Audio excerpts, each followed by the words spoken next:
Pues hoy nos acompaña aquí en directo Jorge Alacid, periodista veterano, coordinador de información en las provincias y autor de Las Horas Muertas. Es su novela más reciente. Es la historia de un periodista atrapado entre su vocación informativa y la deriva ética que asume cuando pasa a trabajar en un gabinete institucional en plena transición.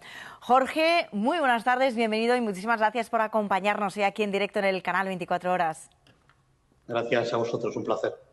Jorge, ¿qué son las horas muertas?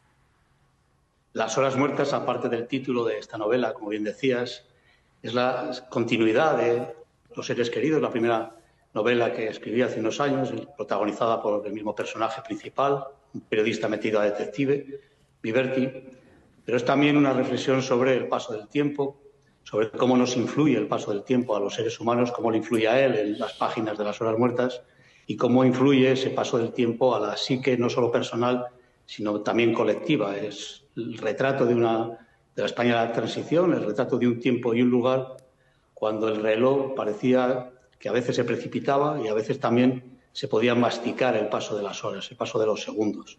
Esa reflexión sobre el paso del tiempo, que es un tema muy caro a la historia de la literatura universal, me permitía reflejar lo que yo pretendía alcanzar, el retrato de un determinado clima moral, un paisaje sentimental, que es la España de entonces a través de las peripecias de este personaje. Es novela negra, periodismo de época y de investigación. ¿Qué parte de tu experiencia periodística has utilizado para recrear esta novela? Más bien escasa. Es una reflexión, desde luego, generacional, pero es de la generación que nos precedió en el oficio de periodistas. Y esta generación se comportaba de acuerdo con unos determinados códigos que han ido desapareciendo a lo largo de nuestra vida profesional, del ejercicio del oficio, pero que sí que tiene que ver con una manera de estar en el mundo, con una manera de comportarse, procurando que la dignidad al término del día estuviera siempre intacta, procurar que la decencia les siguiera acompañando sus pasos en un medio ambiente muy hostil. Toda la vida es una encrucijada, pero aquella era una encrucijada con una envergadura especial, con una dimensión moral muy delicada. Eran personajes más vulnerables de lo que somos aún el resto de seres humanos. Y esos antecesores en el oficio, en el noble oficio del periodismo, lograron algo que es muy importante a mi juicio, no solo informar, que es el Dios supremo al que nos debemos, sino también contribuir a fortalecer una sociedad mejor, a contribuir a una sociedad que dejara atrás la negra noche del franquismo y abrazara la luz del sistema democrático que entonces se avecinaba. Sí, Jorge, es una generación... Sí, perdón. Perdona. No, que decía que era una generación que se comportaba seguramente de una manera más asilvestrada, incluso salvaje en el ejercicio del oficio, de lo que luego ha sido habitual. De eso te quería preguntar precisamente, porque la novela se sitúa históricamente en la transición española. ¿Qué tenía el periodismo de entonces que no tiene el de ahora? Seguramente eso que mencionaba, que estaba todo menos pautado. Ahora hay algo que canaliza nuestra actividad, que es eso que denominamos agenda. Todo el mundo que conspira en el ejercicio del periodismo, pero no solo los periodistas, sino quienes nos acompañan en este viaje, tiene más o menos el camino más trazado, más pautado.